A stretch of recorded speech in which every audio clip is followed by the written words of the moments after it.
Hello dear student, my name is Om Chaudhary, I am from English. और अभी तक हमने 6 लेक्चर देख लिए बहुत बढ़िया तरीके से। और ये आज का लास्ट लेक्चर है बेसिक मैथ्स का। उसके बाद में हम फिजिक्स स्टार्ट करने वाले हैं। तो मैं प्रीव्यू दिखा देता हूँ। प्रीव्यू में हमने लगभग इंट्रोडक्शन, एंगल से लेके एवरेज फंक्शन, इंटीग्रेशन में एवरेज फंक्शन तक के सारे टॉपिक्स हमने क्लियर कर लिए हैं पिछले लेक्चर्स में। और उनसे रिलेटेड जो फिजिक्स में आने वाले क्वेश्चन है वो भी कर लिए हैं। ठीक है, तो आज का जो लेक्चर होगा हमारा वो है, देखो आज लास्ट, बस ये आज का लास्ट लेक्चर है। इसके जल्दी से हम खत्म करके इसको कंप्लीट करते हैं। जैसे बाइनोमियल थ्योरम होगी, लॉगरिथम हो गए, कुछ ग्राफ्स हो गए, ग्राफ में एलिप्स हो गया, सर्किल हो गया, पैराबोला हो गया। फिर हम रेक्टेंगुलर देखेंगे, ये भी इसके ग्राफ्स की ध्यान रखना। हाइपरबोला देखेंगे और एक्सपोनेंशियल फंक्शंस के ग्राफ देखेंगे हम। ओके, चलो बच्चों, नेक्स्ट हम देखते हैं। पहला स्टार्ट करते हैं आज बाइनोमियल से। बाइनोमियल थ्योरम कहाँ यूज होती है, कहाँ यूज नहीं होती है। देखो, सबसे पहले तो बाइनोमियल जैसे आपने पढ़ा होगा ए प्लस बी का होल स्क्वायर। तो ए प्लस बी का होल स्क्वायर तो वो है आपका जैसे पावर 2 का आ गया, है ना। या फिर हम बोलते हैं तो ए प्लस बी का होल स्क्वायर की जो भी फॉर्म होती है, A square plus B square plus 2ab। अब ये ए टू बी कहां से आया, 2ab कहां से आया, ए स्क्वायर कहां से आया, बी स्क्वायर कहां से आया। तो ये बेसिकली बाइनोमियल से ही आया है, ध्यान रखना। वो हम वहां पर रट तो लेते हैं 6th 7th में या फिर 9th 10th तक जो भी हम पढ़ के आते हैं, वहां तक हम रट तो लेते हैं कि ए प्लस बी का होल स्क्वायर, तो ऐसा फॉर्मूला होगा। वो बना कहां से, वो बाइनोमियल से बना है आपका। ठीक है, तो बाइनोमियल बेसिकली जो भी पावर्स की जो सीरीज होती है उनको सोल्व करने के काम में आता है। और ये फिजिक्स में बहुत जगह काम में आने वाला है, क्योंकि हमें अप्रोक्सीमेट आंसर चाहिए होता है और बाइनोमियल डायरेक्ट करने का तरीका आता है। ठीक है, इसमें डायरेक्ट हम कर सकते हैं। ओके, चलो आइए देखते हैं क्या क्या है। तो देखो, हम यहाँ पे जैसे आपने देखा होगा ए प्लस बी या ए प्लस बी का होल क्यूब या ए प्लस बी का होल स्क्वायर, ऐसे जिनमें भी पावर्स, बाइनोमियल में जिनमें भी पावर्स हम ये देखते हैं, ऐसे कुछ पावर्स की फॉर्म में जो भी इक्वेशंस होती है उनको सोल्व करने का तरीका होता है ये बाइनोमियल। ठीक है, तो इसमें एक्चुअल में हम एक ऐसा एग्जांपल मान लेते हैं कि कोई भी, जैसे बाइनोमियल में भी बहुत सारी चीजें हैं। ठीक है, तो बाइनोमियल में अलग अलग इतना सारा नहीं पढ़ना, अपने को जो बेसिक पढ़ना है ना, जो फिजिक्स में काम में आने वाला वो पढ़ेंगे। जैसे कि इसमें एक टर्म पढ़ेंगे कि ए की वैल्यू यहाँ पे 1 हो और बी की वैल्यू कुछ भी हो, अलग हो, एक्स हो। ठीक है, कुछ भी हो, तो इससे एक इक्वेशन बनेगी हमारी यहाँ पे 1 प्लस एक्स की पावर एन। अब ये एन है ना, कुछ भी हो सकता है आपका। ठीक है, ये एन कुछ भी हो सकता है। तो ठीक है, तो ऐसी जब टर्मोलॉजी आती है तो इसको ऐसे ओपन करते हैं। देखो, पहले 1 मतलब 1 की पावर एन आता है, फिर आता है एन एक्स, दूसरा एन एक्स, फिर आता है एक कम आ जाता है एन, एन माइनस 1, एक कम होता जाता है, मतलब एन में से एक कम होता जाता है। देखो यहाँ पे एन था, ठीक है, यहाँ पे एन, एक एन में एन में से एक कम हो गया, n minus 1 x square upon जितना जितनी पावर है उसका डिवाइड में करते जाओ, 2 × 1। फिर यहाँ पे एक कम कर दो, n, n minus 1, n minus 2, और कितना आया, यहाँ पे पावर 3 आएगा। ठीक है, तो यहाँ पे पावर 3 आया तो 3 2 1। ठीक है, फिर जैसे आगे वाली टर्म भी मैं लिखूं, n, n minus 1, n minus 2, ठीक है, और एन माइनस 3, ऐसे कम करते जाओ डिवाइड में। जैसे डिवाइड में कितना हो जाएगा, अब जैसे यहाँ पे क्या लिखोगे, एक्स की पावर 4, और नीचे क्या लिखोगे, 4 3 2 1, ऐसे। ये बाइनोमियल में ही आता है, ध्यान रखना। जैसे हम इसमें, जैसे मैथ्स वाले बच्चे तो समझ जाएंगे, उनकी मैथमेटिक में आएगा परम्यूटेशन कॉम्बिनेशन चैप्टर के नाम से, तो वहां पे ऐसे ओपन करते हैं इसको। ठीक है, तो ऐसे ओपन होती जाती है। अब इनकी एन की वैल्यूज रखते जाओ और एक्स की वैल्यूज रखते जाओ, तो ऐसे बहुत लंबी एक सीरीज बनती जाती है आगे तक, है ना। लेकिन एक्चुअल में होता क्या है, अब देखो, ये हमारे फिजिक्स में कहां पे काम में आएगी, तो फिजिक्स में जहां पे काम में आएगी वहां पे ये यूज करेंगे हम, ओनली ऑन ये यूज करेंगे। इसका मतलब है कि मॉड एक्स बहुत ही छोटा नंबर हो 1 के कंपेरिजन में।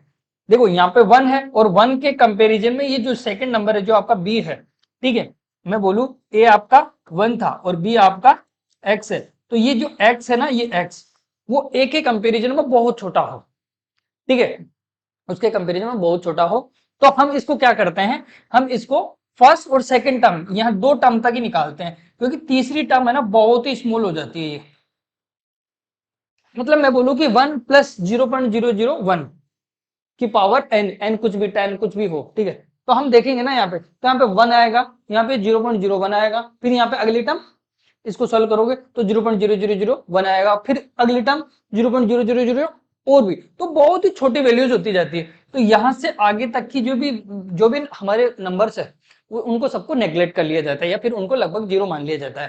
ठीक है, तो हम ओनली ऑन इन दो टर्म्स के ऊपर ही वर्क करते हैं कि जब भी 1 प्लस एन की पावर 1 प्लस एक्स की पावर होल स्क्वायर एन आएगा, ठीक है, होल पावर एन आएगी, तो उसमें 1 प्लस एन एक्स लिख देंगे। अब इसके भी अलग अलग टाइप्स है। देखो यहाँ पे यदि यहाँ पे प्लस हुआ और ये भी पॉजिटिव नंबर हुआ, जो हम पहला फॉर्मूला पढ़ रहे हैं, तो इसको डायरेक्टली क्या लिख देंगे, 1 प्लस एक्स की पावर एन को क्या लिख देंगे, लगभग लगभग 1, और ये जो n है यहाँ पे जो भी n है वो आगे आ जाएगा।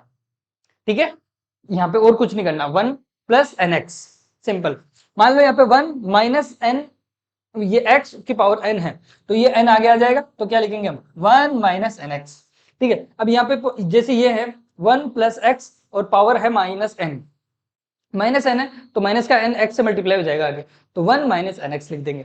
फिर यहाँ पे मान लो यहाँ पे माइनस है, यहाँ पे माइनस है, तो फिर क्या करेंगे हम यहाँ पे 1 प्लस माइनस माइनस प्लस हो जाएगा यहाँ पे, तो प्लस का एन एक्स। तो ये ऐसे टर्मिनोलॉजीज आपको ध्यान में रखनी है, बस इंपॉर्टेंट अपना यही है, ध्यान रखना, इंपॉर्टेंट अपना यही है।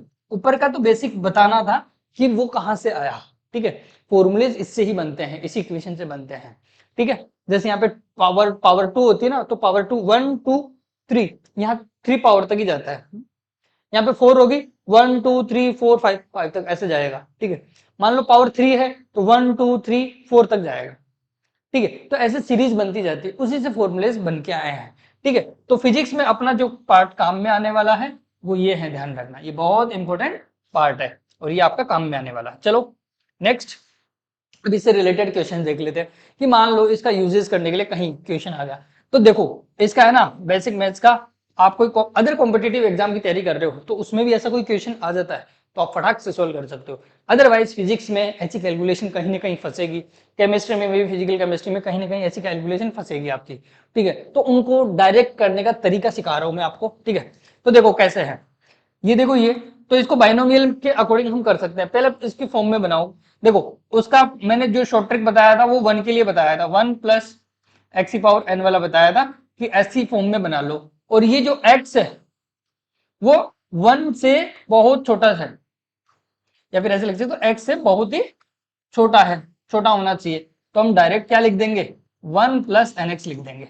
बस इतनी सी चीज याद रखो। तो इसको पहले इस फॉर्म में बनाओ, इसकी फॉर्म में बनाओगे कैसे, 1 प्लस 0.1 की पावर 4।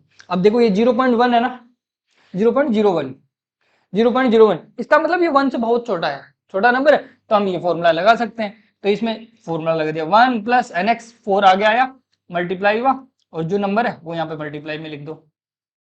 ठीक है, तो ये देखो आंसर आ गया आपका 1 पॉइंट, ये इससे मल्टीप्लाई होगा और 4, और इसको सम कर देंगे तो ये आपका आंसर है। देखो फटाक से आंसर निकाल लिया। ठीक है, मैं इक्वेशन इसकी बात करूं तो देखो ये बोलो सर इसमें इसको कैसे लिखेंगे, अरे भाई तो मैंने माइनस वाला भी तो सिखाया आपको, है ना, उसमें क्या होता है उसमें ये होता है 1 माइनस, देखो 1 में से कितना कम है ये, देखो 0 0 और 3, इतना कम है, 0.003 कम है ना, तो इसको ऐसे लिख सकते हैं माइनस करके, और ऊपर स्क्वायर है, ये लो भाई, अब सिंपल हो गया, वही यहाँ पे माइनस आता है तो यहाँ पे माइनस आ जाता है। ठीक है, तो ये लो 1 माइनस एन, एन आगे आ गया 2 इंटू 0.003। ठीक है, तो यहाँ पे हुआ हमारा 006, तो ये माइनस हो जाएगा 0.006। अब 6 माइनस होता है तो कितना बचता है भाई, ये बच जाता है हमारा 0.994। ये इसका आंसर है, ध्यान रखना, समझ गए, एकदम इजी तरीका है। चलो इसमें देखो, अब देखो इसको कैसे करेंगे सर सॉल्व, इसको भी कर सकते हो भाई। पहले तो ये मानो रूट को क्या लिखते हैं भाई, रूट को लिखते हैं किसी की पावर हाफ, है ना, तो यहाँ पे रूट है, रूट को लिख लो 0.99 की पावर हाफ। अब इसको बनाओ 1 के फॉर्म में।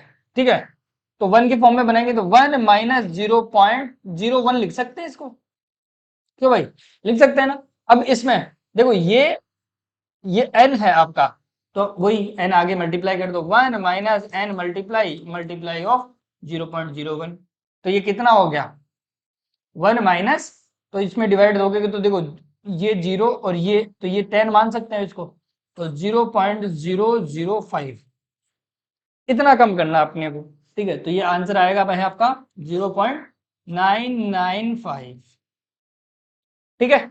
ऐसे क्वेश्चन आप कर सकते हो। तो बाइनोमियल का बड़ा यूज है ऐसी कॉम्प्लिकेटेड जो भी इक्वेशन या फिर ऐसे आ जाए कहीं पे भी उनको सॉल्व करने के लिए। चलो एक फिजिक्स का एग्जांपल लेके देखते हैं। ये आपका ग्रेविटी चैप्टर में आएगा, ठीक है। ये ग्रेविटी चैप्टर में आएगा कि G gravitation constant equals to gravitational constant multiply earth का मास अपॉन अर्थ की रेडियस प्लस हाइट, किसी भी ऑब्जेक्ट की हाइट सरफेस से उसका होल स्क्वायर। जहां पे ये बोल रखा है कि जो हाइट है वो बहुत कम है, जहां से आपको पता है कि अर्थ की रेडियस 6400 किलोमीटर है, 6400 किलोमीटर, बहुत बड़ा रेशियो हो गया, एक नंबर हो गया। और मैं एच की बात बोलूं कि मान लो 10 मीटर है, 20 मीटर है, 100 मीटर है, ऐसा, तो एच आपका बहुत छोटा है और आर बहुत बड़ा है। तो इसको कैसे सॉल्व करोगे, देखो इसको सॉल्व ऐसे करोगे, पहले इसको वन की फॉर्म में बनाओ क्योंकि हमें बाइनोमियल लगानी है। तो वन की फॉर्म में कैसे लगाओगे, जी एम अपॉन, अब यहां से देखो आर कॉमन ले लेते हैं, आर, तो आर कॉमन लोगे तो स्क्वायर के साथ बाहर आ जाएगा 1 प्लस एच अपॉन आर का होल स्क्वायर। ये आपको आना चाहिए कि ये ऐसे एलसीएम कैसे ले लिया मैंने। देखो यहाँ पे आर नहीं है तो आर आर का ऊपर नीचे मल्टीप्लाई कर दिया, आर कॉमन लिया तो आर स्क्वायर के साथ बाहर आएगा, तो आर बाहर आ गया, तो 1 प्लस एच अपॉन आर बन गया। अब मैं किसी भी हाइट में मैं बहुत बड़े नंबर का डिवाइड करता हूं तो बहुत छोटी वैल्यू मिलती है, इसका मतलब ये बहुत छोटी वैल्यू हो गई, ध्यान रखना ये स्मॉल हो गई, या फिर 1 से बहुत, या फिर ये आर अपॉन एच अपॉन जो आर है आपका वो बहुत छोटा नंबर हो गया, या फिर 1 के कंपैरिजन में बहुत छोटा नंबर हो गया, ऐसे बोल सकते हैं हम, ठीक है। तो इसका मतलब यहाँ पे बाइनोमियल लग सकती है आपकी, ठीक है। तो देखो मैं इसको ऐसे लिख सकता हूँ, जी एम अपॉन, इसको ऊपर ले जाओ, G M upon r square, और ये इसको ऊपर लेके जाएंगे, तो इसको ऊपर लेके जाएंगे तो 1 अपॉन एच अपॉन आर की पावर -2। अब ये नंबर आ गया। अब देखो ये बाइनोमियल दिख रही है ना आपको, अभी अभी मैंने बताया था कि ऐसे 1 और प्लस कोई छोटा नंबर हो 1 के कंपैरिजन में, तो इसको हम डायरेक्ट कर सकते हैं, n आगे मल्टीप्लाई हो जाता है, ठीक है। तो इसका फॉर्मूला कैसे लिखेंगे भाई, G M upon r square, और यहाँ पे 1 माइनस 2h अपॉन आर, ठीक है। तो ये इसका आंसर हो गया, ये देखो 2 आके आगे मल्टीप्लाई हो गया, तो 1 minus 2h upon are, okay, ऐसे कर सकते हैं। चलो नेक्स्ट, तो बाइनोमियल का आपको थोड़ा थोड़ा लॉजिक समझ में आ गया होगा कि क्या, बाकी फिजिक्स में हम कई जगह यूज करेंगे, ठीक है। जैसे इसका अपना इलेक्ट्रोस्टेट हो गया, ग्रेविटेशनल हो गया, और भी कई जगह यूज होएगा जहां पे बाइनोमियल का यूज होएगा आपका, ऐसे पावर वाली, या फिर दो सम हो और उसमें कुछ पावर हो, तो वो कहीं ना कहीं आपको यूज करने का आएगा, ठीक है। चलो नेक्स्ट, अब देखते हैं लॉगरिथम में, लॉगरिथम और प्रोग्रेशन, ठीक है। तो प्रोग्रेशन में सबसे पहले प्रोग्रेशन भी दो टाइप की देखेंगे हम, अर्थमेटिक और ज्योमेट्री, ठीक है। Geometrical progression, arithmetic progression, AP आपने पढ़ा है, 10th में पढ़ा है कि एक ऐसे फिक्स नंबर का कॉमन डिफरेंस हो और एक ऐसे सीरीज बनती जाए, तो उनका समीशन निकालना, या फिर किसी भी nth, कोई सा भी nth नंबर निकालना, उसी भाई कौन सी टर्म है उस सीरीज में, कौन सा टर्म है, ये भी कंपटीशन में भी कई जगह काम में आता है, अपने फिजिक्स में वगैरह में या फिर मैथमेटिक्स में बहुत काम में आने वाला है, ध्यान रखना बेसिक मैथ से। तो ऐसा मत सोचना कि मैथ से ये फिजिक्स में काम आएंगे कहीं ना कहीं, ठीक है। तो जनरल फॉर्म आपको पता होती है कि ए होता है, ए प्लस डी होता है, ए प्लस 2d होता है, डैश डैश डैश ऐसे चलता जाता है, और लास्ट टर्म हमारी ऐसे कुछ होती है, A N minus 1 into D, है ना। ये कॉमन डिफरेंस होता है डी, जैसे मैं बोलूँ 2, मान लो 2 4 6 8 ऐसे चल रहा है, तो डी क्या है, 2 है, कॉमन डिफरेंस, ठीक है। तो ये एपी आपको बताने की जरूरत नहीं है, आपको पता होना चाहिए। बाकी एग्जाम्पल के तौर पर ऐसे देख सकते हो कि 2 4 6 8 ऐसे ऐसे चल रही है सीरीज, ठीक है। तो ये अपना इसको बोलते हैं ए एन या ए एन, ठीक है, या T H, A T H ऐसे बोलते हैं, इसको अलग अलग नामों से दिखाते हैं। ये अपना क्या होता है, फर्स्ट टर्म होती है ए होता है, इन दोनों का जो बीच का डिफरेंस होता है, ठीक है, वो आपका डी होता है। ये टर्मिनोलॉजीज आपको पता होनी चाहिए। इसमें जो nth टर्म होती है वो उसका फॉर्मूला होता है A N minus 1 into D, ठीक है। इसका जो सम करने का तरीका होता है वो होता है n/2 first term plus last term, उनको जोड़ दो, या फिर इसका दूसरा भी फॉर्मूला होता है n/2 2a plus n minus one into D. देखो ये इसकी जगह है ना, ये फॉर्मूला पुट करोगे ना तो यहाँ पे ए 2 टाइम्स आ जाएगा, यहाँ पे आएगा ए एक ही, तो ए 2a आ गया, तो मतलब इसी से डेराइव हुआ है ये फॉर्मूला भी आपका। तो 2an minus one into d, n आपका लास्ट टर्म हो गई, डी आपका कॉमन डिफरेंस, ए आपकी फर्स्ट टर्म। ठीक है, तो ध्यान रखना है इसका सम करने का और nth टर्म निकालने का, दोनों फॉर्मूलेज आपको याद रखने हैं। ठीक है, चलो एक क्वेश्चन कर लेते हैं। जैसे ये क्वेश्चन है आपके पास, ठीक है, तो इस क्वेश्चन में आपको दे रखा है, एक सीरीज दे रखी है, ए दे रखा है, लास्ट टर्म दे रखी है, मतलब ए एन दे रखा है आपको 64, ए दे रखा है आपको 4, डी दे रखा है, दोनों का बीच का डिफरेंस कितना हुआ, दोनों का बीच का डिफरेंस हो गया आपका 4, 8 माइनस 4 इक्वल्स टू 4, तो ये आपका डी हो गया, ये आपका ए हो गया, ये लास्ट टर्म हो गई। क्या बोल रहा है, sum of the given series, series का गिवन करना है। अब देखो इसमें एन नहीं है आपके पास, क्योंकि मैं जो फॉर्मूला लगाऊंगा वो कोई सा भी फॉर्मूला लगाओ एन तो आएगा, एन डिवाइड बाई 2, ऐसा था ना फॉर्मूला हमारा, फर्स्ट फॉर्मूला याद कर लो ऐसे। ये देखो n/2 दोनों जगह n/2 आ रहा है, इसमें तो n भी आ रहा है, इसमें लास्ट टर्म फर्स्ट टर्म आ रही है, लेकिन n तो आएगा ही आएगा, तो n की तो रिक्वायरमेंट है ही है हम, ठीक है, और फर्स्ट टर्म की रिक्वायरमेंट है। ठीक है, तो हम देखो n, तो n कैसे निकालेंगे, पहले Sn का फॉर्मूला लगाओ। देखो यहाँ पे ये लिख लो कि first term plus n term,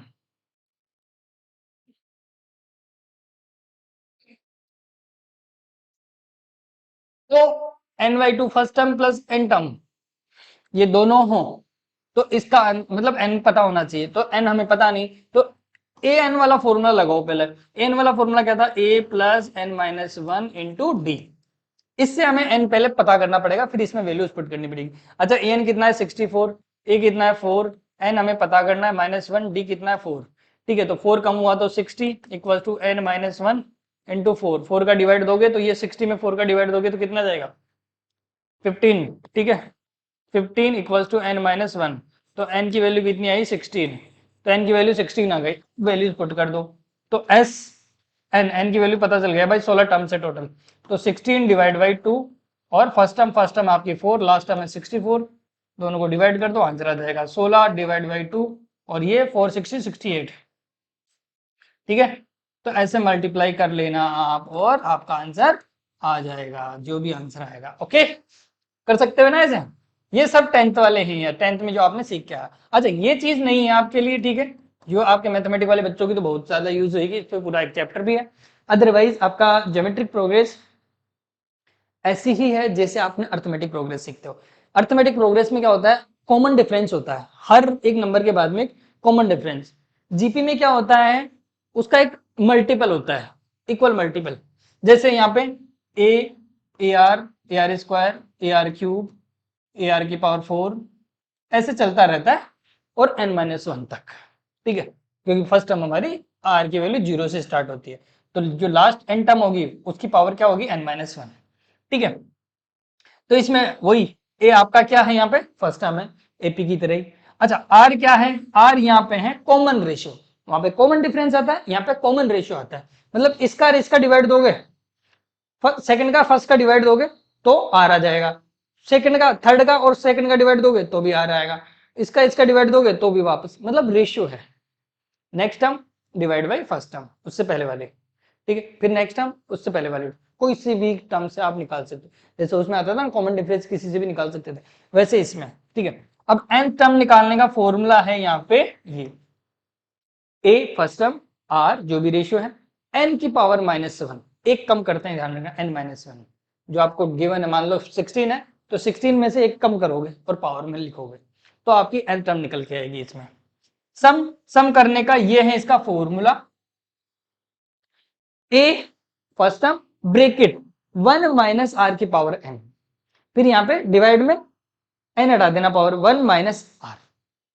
ठीक है, और ये भी कब करना है, ध्यान रखना आपको, जब r की वैल्यू आपकी छोटी हो, ध्यान रखना 1 से छोटी हो, 1 से छोटी हो, बहुत छोटी है फिर छोटी मान लो, ठीक है, 1 से छोटी हो, अदरवाइज ये ऐसे उल्टा लिखोगे, ध्यान रखना, अदरवाइज आपको ये जो ब्रैकेट में जो टर्म है ना वो ऐसे लिखना पड़ेगा, r की पावर n माइनस ऑफ 1। ठीक है, और डिवाइड वाली टर्म भी ऐसे लिखनी पड़ेगी, r माइनस 1, ऐसे लिखना पड़ेगा। वैसे भी लिखोगे तो कोई दिक्कत नहीं है, माइनस आएगा, इधर आके कॉमन माइनस, इधर आके माइनस माइनस, वही वापस प्लस हो जाना है। ठीक है, तो वो लिखने का तरीका ध्यान रखना।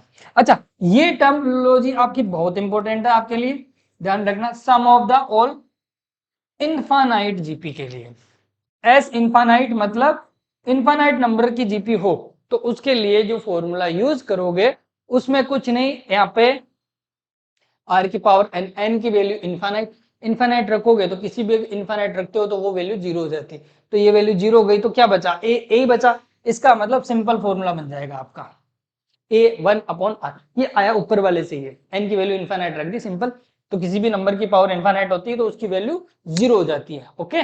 और किसी की पावर जीरो होती है तो वन होता है, ध्यान रखना ये बात, ठीक है। तो ऐसे आप ध्यान रख सकते हो, ठीक है। तो ये इनफाइनाइट वाला फॉर्मूला आपको ध्यान रखना है थोड़ा सा। चलो एक क्वेश्चन इससे, यहाँ पे देखो, ये आपकी फर्स्ट टर्म है, ये आपकी सेकंड टर्म है, ठीक है। तो आर निकालना है तो A two upon A one, okay. R equals to A two क्या है, मतलब ये वन बाई टू, और ये क्या है वन, तो अपना आर कितना आया, वन बाई टू, समझ गए ना आर रेशियो। अब क्या पूछ रहा है भाई वो, इनफाइनाइट, ओके। इनफाइनाइट का क्या करना है आपको, सम करना है, ठीक है। तो इनफाइनाइट के सम के लिए अभी अभी मैंने फॉर्मूला बताया, F S infinite equals to A, A और इधर वाली वैल्यू वन ही रहती है हमारी, ध्यान रखना, एन की पावर आर की पावर एन हमारा जीरो हो जाता है, और वन अपॉन आर ये होता है। तो सिंपल, ए कितना है वन, और ये वन, ये वन बाई टू, तो यहाँ पे नीचे बचा वन बाई टू, टू पर गया, इसका मतलब इसका टू आंसर, ओके। सिंपल, ऐसे कॉन्सेप्ट चिपकने के बाद में सिंपल लगता है सब कुछ। अच्छा, अर्थमेटिक प्रोग्रेस में भी कुछ इंपॉर्टेंट फॉर्मूलाज हैं जो आपको कहीं ना कहीं दिखते हैं, ठीक है। फिजिक्स में भी दिखते हैं, मैथमेटिक्स में भी दिखते हैं, ठीक है। तो ये कुछ इंपॉर्टेंट फॉर्मूलाज है, जैसे देखो, फर्स्ट एंड नेचुरल नंबर्स का सम, यदि आपको ऐसी सीरीज मिल जाए one plus two plus three, जैसे, इसका मतलब है नेचुरल नंबर्स का सम। तो आपको ये डायरेक्ट फॉर्मूला याद रखना है, वैसे टेंथ में याद भी किया होगा, n plus one upon two, ये बहुत जगह यूज होता है इसलिए आपको याद भी होगा, टेंथ में भी याद किया होगा कि नेचुरल नंबर्स की सम एन नंबर तक हो तो n plus one upon two कर दो, आंसर आ जाएगा, ठीक है।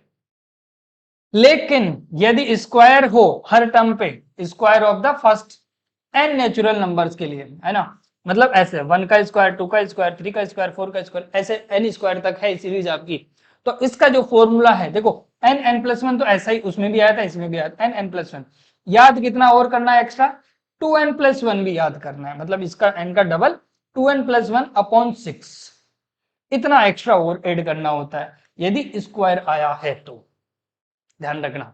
यदि स्क्वायर आया है तो two n plus one divide by six, ये और याद करना होता है।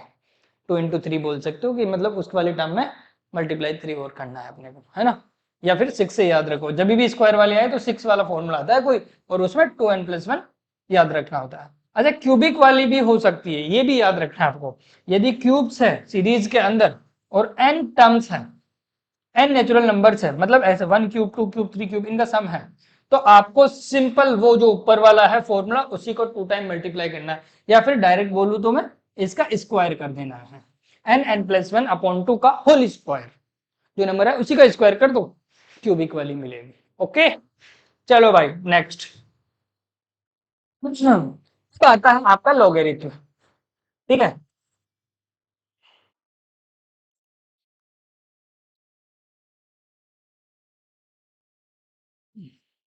लॉगरिथम, हाँ भाई, लॉगरिथम क्या होता है, जैसे एपीजीपी आपने समझा वैसे ही लॉगरिथम भी होता है, एक फंक्शन होता है, जैसे एल्जेब्रिक फंक्शन होता है, लॉगरिथम भी होता है, एक्सपोनेंशियल भी होता है, हाइपरबोला भी होता है, ट्रिग्नोमेट्री भी होती है, वैसे ही लॉगरिथम। अब लॉगरिथम के कॉन्सेप्ट अब धीरे धीरे हटते जा रहे हैं, लोग का बेसिक यूज है आपके थोड़ा थोड़ा बहुत फिजिकल केमिस्ट्री में और अपने थोड़ा बहुत मॉडर्न फिजिक्स में, ठीक है। तो मॉडर्न फिजिक्स को भी मैं एकदम बेसिक से अच्छे लेवल तक पढ़ाऊंगा कि यूरेनियम का कैसे वो होता है, डीके वगैरह होता है, कैसे मॉलिक्यूल्स का कैसे डीके होता है, कब कोई बिल्डिंग जैसे हमारी है, कोई बिल्डिंग है ना, कब खत्म हो जाएगी, उसकी कितनी लाइफ होती है, वो सारी चीजें में लोग कहीं ना कहीं यूज आता है, ठीक है। तो लॉगरिथम पढ़ने का, लॉगरिथम में दो तीन फॉर्मूलेज है, चार फॉर्मूलेज है, ठीक है, और कुछ नंबर्स है उनको समझो आप। देखो लोगरिथम में सबसे पहले तो इसको डिनोट करते हैं एलओजी से, लोग से, ठीक है।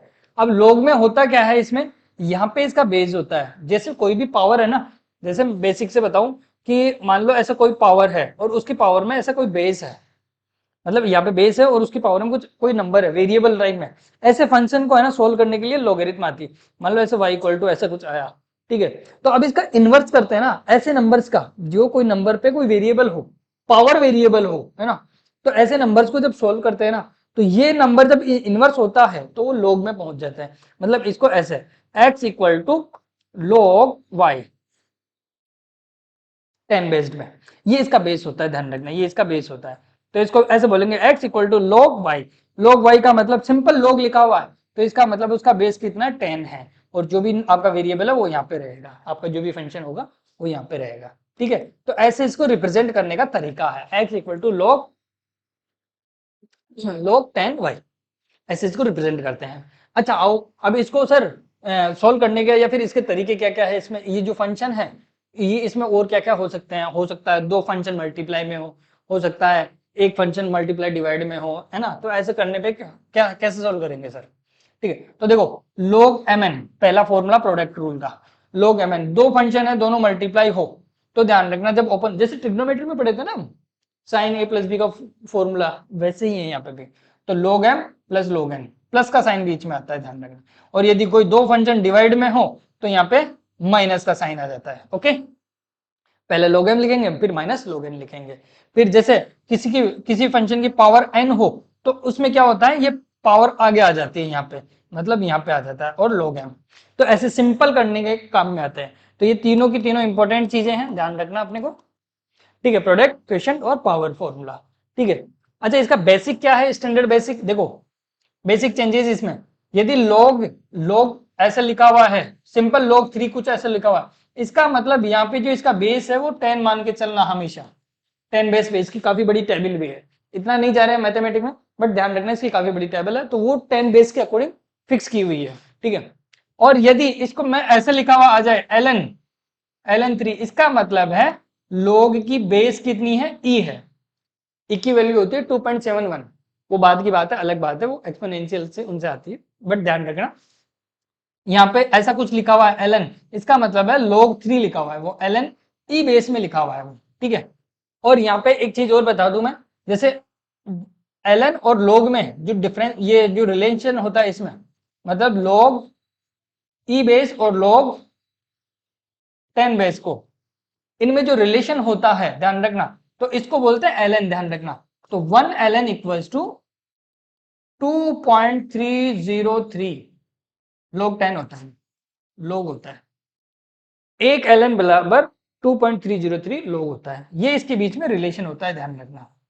तो सिंपल ln लिखा हुआ, इसका मतलब इतना मल्टीप्लाई log होता है, और ये अपने काम में आएगा, इसमें थर्मोडायनेमिक्स में भी काम में आएगा, ध्यान रखना। वहां पे आएगा अपना एडियाबेटिक प्रोसेस आएगा, पॉलीट्रोपिक प्रोसेस आएगा, तो उनमें काम में आएगा ऐसे, ठीक है। तो 1 ln की वैल्यू भी आपको ध्यान रखनी है, जैसे यहाँ पे भी लिखा हुआ है ये log e बेस में m है, तो log e बेस की वैल्यू इतनी होती है, ध्यान रखना। ये देखो यहाँ पे बेस 10 ले लिया, पहले e था, और m आपका क्या है, फंक्शन है या फिर कोई नंबर है, नंबर फंक्शन कुछ भी हो सकता है, ध्यान रखना।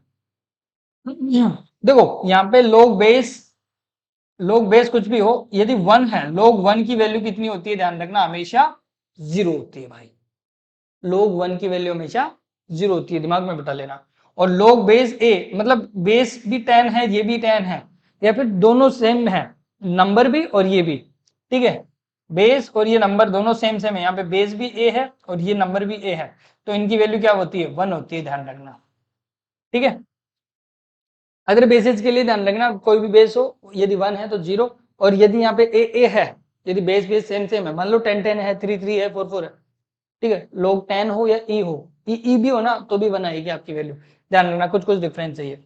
log 10 की और log e बेस में ये वैल्यूज दे रखी है, जो कि आपको याद करनी है, ये ध्यान रखना, जिसमें से अपने फिजिक्स में, अच्छा इसके अंदर तो है ना आपको सभी यूज होगी, केमिस्ट्री के अंदर तीनों यूज होगी, 2 3 5, इन तीनों की वैल्यू ध्यान रखना, 301 477 699, ठीक है। लेकिन लोग ln में ln 2 की वैल्यू, ln 3 की वैल्यू, ln 5 की वैल्यू ये अपने बहुत ही कम में आएगी मॉडर्न फिजिक्स में, ध्यान रखना। ln2 की वैल्यू 0.693। ओके, ऐसे वैल्यूज ध्यान रखनी है। और ln3 ln5 की इनकी वैल्यूज याद रखनी है, क्योंकि कई बार है ना ऐसा क्वेश्चन आ जाएगा, मान लो ऐसा ln6 ऐसा कुछ क्वेश्चन आ गया 2 इंटू ऐसा कुछ, अब इसको सॉल्व कैसे करोगे? बोलोगे सर 2 तो 2 है, ln को सर हम नहीं लिख सकते, पहले इसको तोड़ो। तो ऐसे तोड़ोगे तुम 2 इंटू ln 2 इंटू 3। अब इसको सॉल्व कर सकते हो 2 ब्रैकेट में, अब इसको सब सॉल्व करते हैं तो क्या मल्टीप्लाई वाला रूल, ये वाला नंबर्स को डिवाइड करना है, ऐसे तोड़ना है ना। तो ln2 प्लस ln3। अब इनकी वैल्यूज क्या, इनकी वैल्यूज ये देखो, यहाँ से पता कर सकते हो ln2 और ln3 की वैल्यू, इन दोनों को सम करो, 2 से मल्टीप्लाई करो, आपका आंसर आ जाएगा। ओके, थोड़ा बहुत समझे होंगे अभी, और एग्जांपल से हम देखते हैं। लेकिन ये ध्यान रखना इधर वाले, ये जो तीनों रूल है ये बड़े दिमाग में बिठा लेना। दो वैल्यूज इंपॉर्टेंट है, इनकी वैल्यूज याद रखना है। बाकी 10 बेस पे और ई बेस पे दो ही चलते हैं अपने, ln वाले या log वाले। तो इन तीनों की वैल्यूज आपको याद रखनी है, तीनों की, 2, 3 और 5 की, क्योंकि इन्हीं की फॉर्म में टूटते हैं कोई ना कोई नंबर। आओ क्वेश्चन करते हैं यहाँ पे।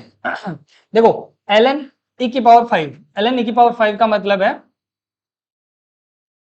ln e की पावर 5। अब इसको सॉल्व कैसे करेंगे, देखो यहाँ पे इसका आंसर निकालते हैं। तो देखो इसको सॉल्व करने का मैंने बताया था, पावर वाला फॉर्मूला लगाओ यहाँ पे। तो पावर में कभी भी किसी भी नंबर के पावर 5 हो तो 5 आगे आ जाता है, तो 5 आगे आ गया। अब क्या बचा ln e। अब ln e का मतलब क्या है भाई, ln e का मतलब मैंने बताया था कि log e बेस में है, और यहाँ पे भी क्या है e है, और ये दोनों सिमिलर हो जाते हैं तो इनकी वैल्यू कितनी आती है 1। मतलब इसकी वैल्यू क्या आने वाली है, 1 आने वाली है। तो 5 इंटू 1 आंसर आ गया आपका 5। सिंपल, बस ये ध्यान रखना है, लोग ln को लोग ई बेस में रहता है, यहाँ पे ln का मतलब ई बेस, लोग का मतलब 10 बेस। ठीक है, दोनों का मतलब है, यदि लोग लिखा हुआ है तो सिंपल समझ जाना 10 बेस है, यदि ln लिखा हुआ है इसका मतलब है ई बेस है। उस नंबर से कोई मतलब नहीं है, वो कुछ भी हो सकता है। यहाँ पे जैसे ई था तो 1 हो गया, सिंपल। जैसे यहाँ पे देखो ln 2 की पावर 3, तो 2/3 आगे आ जाएगा, पावर आ गया ln e। अब ln e का मतलब 1, 2/3, क्योंकि ये क्या हो गया, वही वापस log e बेस e, तो 1 हो गया। तो आंसर अपना ये यहाँ पे खत्म हो गया। चलो नेक्स्ट, अब आता है ग्राफ्स। चलो ग्राफ फटाफट फटाफट देखेंगे अब, क्योंकि ग्राफ मैथमेटिक वालों के सब जगह यूज होने वाले, अपने हर जगह यूज होंगे, अपने फिजिक्स में जहां जहां पे भी यूज होंगे। तो पहले एलिप्स देखते हैं, सर्किल देखते हैं। जैसे सबसे पहले सर्किल देखते हैं। सर्किल का आपको पता होगा कि इस टाइप से कुछ गोला होता है, जिसमें एक पॉइंट आपका सेंटर होता है, कोई सा भी हो सकता है, कोई जरूरी नहीं है, ए बी सी कुछ भी हो सकता है, एक्स वाई जेड, है ना। और ये जो डिस्टेंस होती है रेडियस होती है, और ये हर जगह कॉमन होती है। ठीक है, तो इसकी जो इक्वेशन होती है वो ये होती है, एक्स माइनस कोई भी अपना कोऑर्डिनेट हो सकता है, X minus X not Y minus Y not का square equal to R square. ये इसकी इक्वेशन होती है, ध्यान रखें। जो यहाँ पे ये क्या दिखाती है, रेडियस। ठीक है, एक्स नोट वाई नोट क्या दिखाता है आपको, उसके कोऑर्डिनेट, किसके, सेंटर के।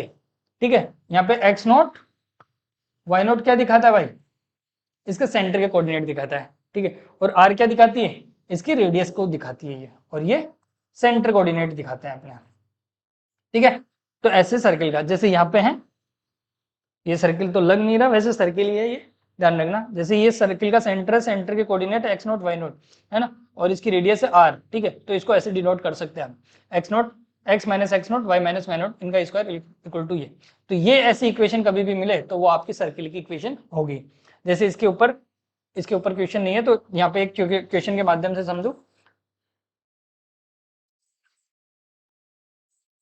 मान लो क्वेश्चन है ऐसे, x minus 2 plus Y minus 3 का स्क्वायर इक्वल्स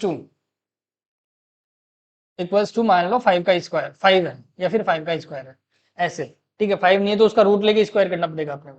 ठीक है, तो मैं यहाँ पे एक्स वाई कोऑर्डिनेट लूंगा, वाई और एक्स, ये देखो 2 है और ये देखो 3 है।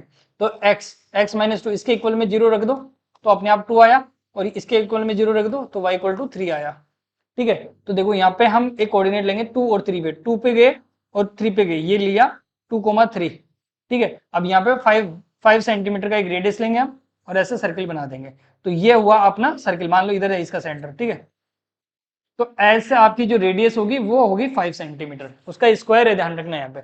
यदि यहाँ पे ओनली ऑन 5 होता तो हम ऐसे लिखते हैं इसको, √5 का स्क्वायर, और फिर इसकी वैल्यू कितनी होती है, √5। तो ऐसे सारी वैल्यूज को ध्यान में रखते हुए अपने करना है, ठीक है। चलो इलिप्स, इलिप्स में ध्यान रखना अपने को इक्वेशन और इसका ये ग्राफ दोनों ध्यान रखने अपने को। इक्वेशन होती है ऐसे, उसमें तो माइनस में था स्क्वायर में, इसमें डिवाइड में होता है, ध्यान रखना कि एक्स स्क्वायर अपॉन ए स्क्वायर। अभी ए और बी के बारे में बताता हूँ, y square upon B square equals to 1। जब भी ऐसी इक्वेशन को सेटिस्फाई कर रहा होगा आपका इक्वेशन, इसका मतलब वो इलिप्स की इक्वेशन है। अब इलिप्स के अंदर ये जो क्या होते हैं, ये ए और बी जो आपके कोफिशिएंट है, ये मेजर एक्सिस और माइनर एक्सिस को दिखा रहे होते हैं। जैसे आपने यहाँ पे इस ग्राफ में देखो, यहाँ पे ये है ए, ये यहाँ से यहाँ तक की जो डिस्टेंस दिख रही है वो ए है, और ये डिस्टेंस बी दिख रही है आपकी, ठीक है। जो वाई एक्सिस पे जो डिस्टेंस दिखे वो वाई के नीचे रहेगी, जो एक्स में दिखेगी वो एक्स के नीचे रहेगी, ठीक है। तो ये अभी जैसे ये बड़ी है ना, मान लो यहाँ पे 4 है और यहाँ पे 2 है, ठीक है। तो इससे समझ जाना कि ए स्क्वायर की वैल्यू 4 है और बी स्क्वायर की वैल्यू 2 है। इसका मतलब ये मेजर एक्सिस होगी आपकी। मेजर एक्सिस मतलब इधर की साइड ज्यादा होगा और इधर की साइड कम होगा, तो ये माइनर होगी, ये मेजर होगी। तो हमारा इलिप्स इस टाइप से बनेगा। मान लो अभी उल्टी होती वैल्यूज, उल्टी उल्टी का मतलब जैसे यहाँ पे 2 होती या फिर 3 होती, मान लो इधर 3 होती और इधर 5 होती, तो ये वैल्यू ज्यादा होती, ये कम होती आपकी। तो आपका जो ग्राफ होता है वो इस टाइप से बनता है, ऐसा, ठीक है। तो यहाँ पे मेजर होता, मेजर कौन है इस बार वाई है, ठीक है। तो इसकी वैल्यू 5 हो गई, ठीक है। तो आपका इलिप्स ऐसा होता है ये, ठीक है। और ये 3 होती है आपकी। तो ये माइनर एक्सिस होती है, ये मेजर एक्सिस होती है, वो डिपेंड करेगा ए और बी की वैल्यूज पे, ठीक है। यहाँ पे दो फोकस भी होते हैं, F1 F2 दो फोकस भी होते हैं, ध्यान रखना, ठीक है। बस यही मेनली यही ध्यान रखना अपने को कि इसके अकॉर्डिंग ग्राफ कैसा होगा। ये बड़े छोटे बनाना आना चाहिए आपको कि माइनर और मेजर एक्सिस बनाना होता है, ठीक है। और ये उल्टे कब हो जाते हैं, ऐसे उल्टे, भाई ये माइनर होगा मेजर होगा ये, तो इसके अकॉर्डिंग, इस सेकंड एग्जांपल के अकॉर्डिंग ये ग्राफ, ओके। ऐसे आपको ध्यान रखना है थोड़ा बहुत। चलो नेक्स्ट, जैसे इससे रिलेटेड ये क्वेश्चन, अब देखो यहाँ पे मुझे दिख रहा है ए स्क्वायर की वैल्यू ये दिख रही है 16, तो ए की वैल्यू कितनी हो गई 4, और ये मेरे को दिख रहा है बी स्क्वायर की वैल्यू कितनी हो गई 36, तो बी की वैल्यू हो गई 6। इसका मतलब मेजर एक्सिस किधर है, वाई एक्सिस पे, ये मेजर है, तो मेरा ग्राफ कैसे बनेगा, वाई एक्सिस की तरफ बनेगा ऐसे, क्योंकि ये वैल्यू कितनी है मेरी 6 है और ये वैल्यू मेरी कितनी है 4 है। तो माइनर एक्सिस 4 की वजह से, मेजर एक्सिस इस बी की वजह से, मेजर एक्सिस वाई 6 की वजह से, ओके। तो ऐसे सिंपल सिंपल क्वेश्चंस कर सकते हो आप, ओके। चलो अब आता है पैराबोला। पैराबोला में आपने क्वाड्रेटिक इक्वेशन है वही, आप उसी से पैराबोला बनता है, ध्यान रखना। कई बच्चे सोच लेते हैं कि वाई स्क्वायर इक्वल टू या एक्स स्क्वायर इक्वल टू ऐसा सर कुछ वैल्यूज होती है तो उनको पैराबोलिक इक्वेशन बोलते हैं। अरे भाई नहीं यार, क्वाड्रेटिक इक्वेशन है उसी के अकॉर्डिंग है, A X square B X plus C, ऐसी इक्वेशन है, वाई के इक्वल में रख दो। तो यहाँ पे कई बार क्या होता है बी की वैल्यू 0 कर देते हैं या फिर ऐसी, तो ऐसी इक्वेशंस का जो ग्राफ होता है वो हमारा पैराबोलिक होता है, इस टाइप से पैराबोलिक ग्राफ होता है हमारा, ठीक है।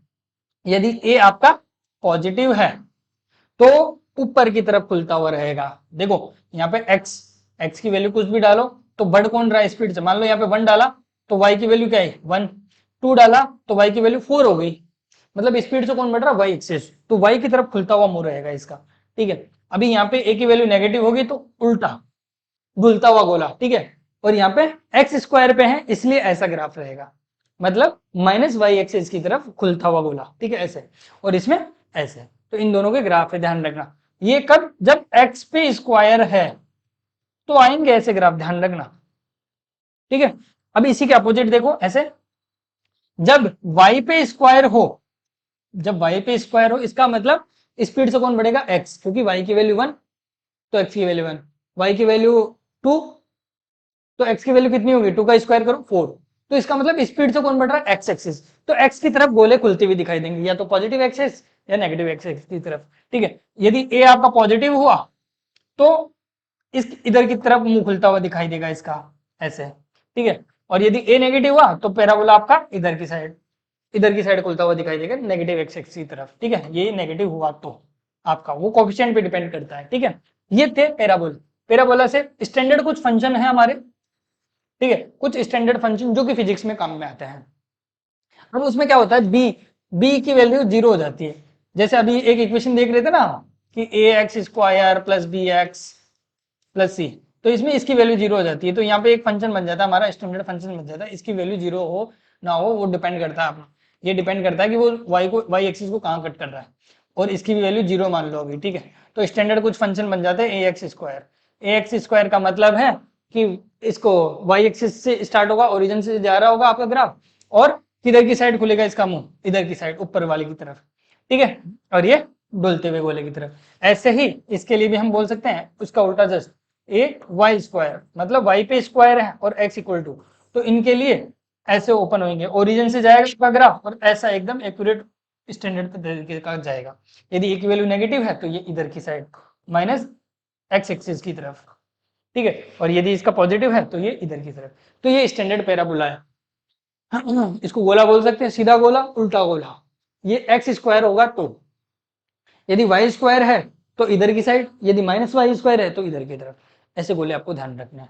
और ये तब का होता है जब सी की वैल्यू और बी की वैल्यू 0 होती है। तो ये स्टैंडर्ड फंक्शन है जो कि अपने फिजिक्स में काम में आएंगे। ओके, चलो अब आता है हाइपरबोला, रेक्टेंगुलर हाइपरबोला। हाइपरबोला देखो, उसमें तो आपने समझ लिया कि देखो x माइनस एक्स नोट का square plus Y minus Y not का square equal to R square आ जाए तो हमें पता है कि ये सर्किल है भाई, ठीक है। फिर हमने देखा एक्स स्क्वायर अपॉन ए square plus Y square upon B square, ऐसी कोई इक्वेशन बन जाए तो हम बोल देंगे भाई ये उसका है, इलिप्स का है, ठीक है। फिर हमने देखा कि ऐसा y equal to x square या फिर y इक्वल टू ये x equal to y square, ऐसा कुछ हो तो हम बोल देते हैं third equation, third graph parabola है, ठीक है।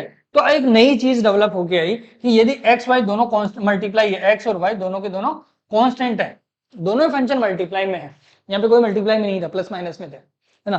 तो यदि दोनों फंक्शन मल्टीप्लाई में हो तो ऐसे ग्राफ को क्या बोलेंगे, ऐसे ग्राफ को बोलेंगे हाइपरबोला। हाइपरबोला का मतलब है कि ये इसका इनवर्स है। देखो y इक्वल्स टू ऐसा बोल सकते हो x का इनवर्स है, या फिर x को बोल सकते हो y का इनवर्स है। तो इनवर्स वाले ग्राफ के लिए हाइपरबोला पढ़ते हैं हम। इसका ग्राफ बनता कैसे है, देखो इस टाइप से बनता है इसका, ऐसे इनफाइनाइट की तरफ से जा रहा होता है, इनफाइनाइट की तरफ जा रहा होता है, ये भी इनफाइनाइट से आ रहा होता है और इनफाइनाइट की तरफ जा रहा होता है, कभी भी 0 पे नहीं होता है, ठीक है, क्योंकि 0 करोगे तो इनफाइनाइट ही, 0 कर दिया लगभग 0, तो 0 पे इनफाइनाइट पहुंच गया। अब इसकी वैल्यू 0 करो तो ये इनफाइनाइट पे पहुंच गया, इस पे 0 करो इनफाइनाइट, इस पे 0 करो इनफाइनाइट, ठीक है। तो ओरिजिन से कभी नहीं जाते, हाइपरबोला टाइप से होते हैं और इनफाइनाइट की तरफ जा रहे होते हैं ये ऐसे ग्राफ, ठीक है। जैसे हम ये पढ़ेंगे यहाँ पे एडियाबेटिक आइडियल प्रोसेस वगैरह में, इसमें है ना पीवी की पावर कांस्टेंट है, पीवी इक्वल्स टू कांस्टेंट है ना। तो ऐसे हम थर्मोडायनेमिक्स में एग्जांपल्स पढ़ेंगे पीवी इक्वल्स टू कांस्टेंट, तो वहां पे ऐसे ही ग्राफ पढ़ेंगे हम। या फिर हम बोले कि रे ऑप्टिक्स में, मान लो रे ऑप्टिक्स में भी हमने इक्वेशन पढ़ेंगे उनके लिए, लेंस के लिए और मिरर के लिए, ठीक है। तो उनमें भी हम देखेंगे कि उनका जो ग्राफ है, इमेज v और u का ग्राफ है, वो इस टाइप से कुछ मिलने वाला है। और वो है एडवांस के लिए, तुम्हारे लिए नहीं है, नीट वाले बच्चों के लिए नहीं है, नामों को मेंस में आता है, वो सिर्फ एडवांस में आता है। तो आपको ये चीजें वहां पे देखने को मिलेगी, ठीक है। तो ये हाइपरबोला का इक्वेशन आपको ध्यान रखना और इसका ग्राफ ध्यान रखना है कि ऐसा जाता है। ओके, नेक्स्ट अब दो ग्राफ हो रहे एक्सपोनेंशियल। एक्सपोनेंशियल मतलब e की पावर में, अभी मैं बोल रहा ना e की पावर, मतलब e क्या है, कांस्टेंट है और उसकी पावर कुछ ना कुछ वेरिएबल है, ठीक है। तो जब भी e की पावर ऐसा कुछ होगा, ऐसा कुछ ग्राफ आने वाला है y इक्वल टू e की पावर x, ऐसा कुछ ग्राफ हो सकता है इसका कांस्टेंट भी हो, ठीक है। तो ऐसे ग्राफ्स में हम दो टाइप के ग्राफ पढ़ेंगे, एक्सपोनेंशियल ग्रोथ वाला और एक डीके वाला। ग्रोथ का मतलब है k का आपका वैल्यू जो होगा, k आपका होगा पॉजिटिव, ठीक है। तो वो ग्राफ कैसे जाएगा, देखो यहाँ पे इस x की वैल्यू 0 रखो, तो मैंने अभी अभी बताया था कि किसी भी नंबर की कोई भी वैल्यू 0 होती है तो उसका आंसर 1 आ जाता है, ठीक है। तो y 1 आ जाएगा यहाँ पे। इसका मतलब है यहाँ पर क्या करने वाले हैं, यहाँ पे हम 0 पुट करेंगे, यहाँ पे 0 पुट किया तो 1 आ गया। इसका मतलब इससे क्रॉस होके जाएगा ये ग्राफ हमेशा। तो एक्सपोनेंशियल में हमेशा ग्राफ ध्यान रखना, ये इसमें पॉजिटिव की वजह से ये इधर की तरफ जा रहा होता है, ठीक है, ऐसा ग्राफ मिलता है। और ये एक ऐसा पॉइंट मिलता है 0,1 जहां पे कट करता है एक्सपोनेंशियल वाला। ये आपके आएगा लगभग डीके में, जो मॉडर्न फिजिक्स हम पढ़ेंगे 12th का जो लास्ट चैप्टर है ना, जो लास्ट पार्ट है उसके अंदर पढ़ेंगे हम। अब जैसे डीके, ये डीके वाली चीजें वहीं पढ़ेंगे कि बिल्डिंग का या मटेरियल का या किसी मैटर का कितनी लाइफ है कितनी लाइफ नहीं है, तो वहां पे ऐसे मिलते हैं। और एडवांस में ये जरूर जरूर काम आता है हमारा, वहां पे पूछता है कि इसका ग्राफ क्या होगा, या फिर 4 ग्राफ दे देता है, एक ग्राफ को पता करना होता है। ठीक है, तो देखो यहाँ पे क्या है, के की वैल्यू क्या है, नेगेटिव है, नेगेटिव की वजह से यहाँ पे सेम सिमिलर वैसा ही होगा, ध्यान रखना।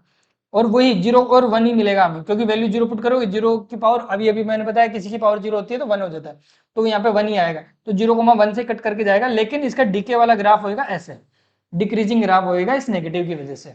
ओके, तो ये थे एक्सपोनेंशियल वाले ग्राफ, आपको समझ में आ गए होंगे। चलो नेक्स्ट, अब आता है एरिया। देखो एरिया है, इलिप्स दे रखा है आपको, इस इलिप्स का एरिया कैसे फाइंड करोगे। अच्छा, आपको एरिया जैसे सर्किल का तो एरिया पता होगा, कैसे करते हैं, पाई आर स्क्वायर। ठीक है, क्यों, क्योंकि उसमें हम दो लेंथ को मल्टीप्लाई करते हैं, और दोनों लेंथ क्या होती है, एक्स और वाई एक्सिस में दोनों इक्वल होती है, ये भी आर होती है ये भी आर होती है। ठीक है, इसीलिए हम ऐसा लिख देते हैं। ठीक है, डिफरेंशियल इंटीग्रल के आप जब मैथमेटिक वाले बच्चे मैथ्स में पढ़ेंगे तो ये पता करोगे कि ये फॉर्मूला भी कैसे बनाया है। हम इतना उसमें डीप में नहीं जा रहे, हम बेसिक बेसिक देख रहे हैं। तो इलिप्स में क्या होता है, इलिप्स में भी ऐसा ही कुछ होता है। देखो पाई और दो लेंथ को मल्टीप्लाई करना था, लेकिन लेंथ इसमें क्या होती है, कम ज्यादा होती है, अलग अलग होती है, माइनर एक्सेस मेजर एक्सेस। तो इसमें होता है ए और बी, क्योंकि वहां पे रेडियस नहीं होती है, रेडियस इक्वल इक्वल होती है, दोनों आर आर होती है, तो पाई आर स्क्वायर हो जाता। तो ये होता है, ध्यान रखना, इलिप्स के लिए एरिया। तो आप ए और बी फाइंड कर लो, इसमें से अपने आप पता चल जाएगा आपको एरिया। ठीक है, तो आइए सबसे पहले पता करते हैं। ये देखो मैंने ऐसे लाइन ड्रॉ कर दी और इसमें ये ड्रॉ कर दी, ये मेरा इसमें कोऑर्डिनेट पता चल गया कि कहां पर है। अब इसकी वैल्यू आप पता कर सकते हो, ये देखो 6 - 4, तो ये वैल्यू कितनी आई, 2 आ गई। ठीक है, और इधर देख सकते हो आप 4 - 3, तो ये 1 आ गई। ठीक है, अच्छा भाई, यहाँ पे डायरेक्ट पता चल गया हमें कि ये क्या है, ए है, और ये क्या है, बी है, माइनर एक्सिस मेजर एक्सिस, तो हमें पता चल गया। तो फाइनल डायरेक्ट आंसर लिख सकते हैं 2 और 1, ये ए और बी। ठीक है, तो इनकी वैल्यूज कितने हैं, 2 पाई, तो 2 पाई आपका आंसर हो गया मीटर स्क्वायर में। ठीक है, जो भी है मीटर में देगा, जिसमें भी देगा उसमें, है ना। अब नेक्स्ट लास्ट क्वेश्चन इस क्लास का और इस लेक्चर का, आपके सामने एक छोटा सा एक छोटी सी डिस्क दिख रही होगी, लेकिन उसकी कुछ ना कुछ लेंथ भी है यहाँ पे। ठीक है, तो इसका जवाब कौन कौन देगा, इसमें पूछ रहा है वॉल्यूम। ठीक है, थिकनेस दे दिया, एरिया देता तो सिंपल था, ये पाई आर स्क्वायर लगा देते, लेकिन लेंथ भी है। तो देखो आपको पता होना चाहिए कि किसी भी एरिया को हम लेंथ से मल्टीप्लाई करते हैं तो उसका वॉल्यूम ही पता चलता है यहाँ पे। तो देखो वॉल्यूम निकालना है, तो वॉल्यूम के लिए क्या हो जाएगा, पाई आर स्क्वायर मल्टीप्लाई इसकी थिकनेस। सिंपल, क्योंकि आपको दिख रहा है ये सिलेंड्रिकल टाइप है, एक डिस्क टाइप है, तो इसका ऊपर का एरिया क्या होगा, ये एरिया क्या होगा, पाई आर स्क्वायर। ठीक है, और इसकी लेंथ कितनी है, टी है, तो pi R square area multiply length, तो ये आपका वॉल्यूम आ जाएगा। तो pi R square, R R कितना है, 2 का स्क्वायर, और ये कितना है, एमएम में है। देखो ये एमएम में है, तो इसको मीटर में करना पड़ेगा। मीटर में करने के लिए क्या करोगे, 100 से डिवाइड करोगे, सेंटीमीटर में जाएगा, 1000 से करोगे तो मीटर में आ जाएगा, तो 2/1000। ठीक है, तो ऐसे सिंपल सिंपल कैलकुलेशन करके आप आंसर निकाल सकते हो। ध्यान रखना हमारा यही ये इसका जो भी आंसर आएगा 248 पाई अपॉन 1000 जो भी है, या फिर जो भी है, इसको कट करके आप आंसर निकाल सकते हो। तो यहाँ अपनी बेसिक मैथ्स का सब कुछ खत्म हो जाता है। होप, मुझे उम्मीद है आपसे कि ये आपने सारे लेक्चर देखे होंगे बढ़िया तरीके से, क्योंकि ये वो ब्रिज कोर्स मान सकते हो आप, जो कि आपको 10th से 11th में जाने के लिए या साइंस फील्ड में जाने के लिए बेसिक है, बहुत इंपॉर्टेंट है। या कोई सा भी बच्चा हो, जेई नीट या फिर ओलंपियाड का, या 11th 12th में अच्छा स्कोर करना चाहता है, तो वो लेक्चर्स को देखेगा तो उसके बेसिक बेसिक सारा दिमाग में बैठ जाएगा। ओके बच्चों, होप नेक्स्ट क्लास से हम फिजिक्स स्टार्ट करेंगे। चलो बच्चों, take care, bye bye. Okay.